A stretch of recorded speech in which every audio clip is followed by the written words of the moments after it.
मित्रांनो, पहिला प्रश्न आहे, महाभारतातील कुरुक्षेत्र हे रणांगण भारतात कुठे आहे?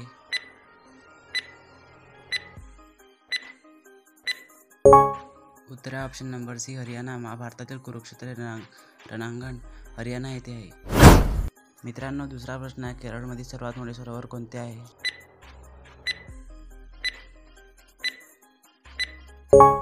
उत्तर आहे ऑप्शन नंबर बी, लोणार. केरळमधील सर्वात मोठे सरोवर लोणार सरोवर आहे.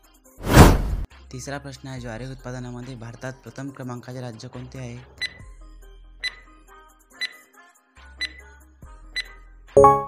उत्तर आहे ऑप्शन नंबर सी, महाराष्ट्र. ज्वारी उत्पादनामध्ये भारतात प्रथम क्रमांकाचे राज्य महाराष्ट्र हे राज्य आहे.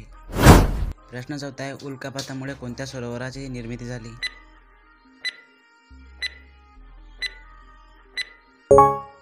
उत्तर आहे ऑप्शन नंबर ए, लोणार. उल्कापातामुळे लोणार सरोवराची निर्मिती झाली.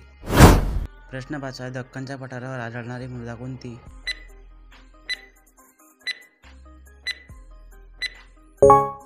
उत्तर आहे ऑप्शन नंबर सी, रेगूर. दख्खनच्या पठारावर आढळणारी मृदा रेगूर ही मृदा आहे.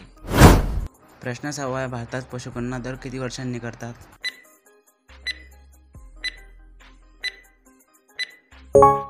उत्तर आहे ऑप्शन नंबर ए, 5. भारतात पशुगणना दर 5 वर्षांनी करतात.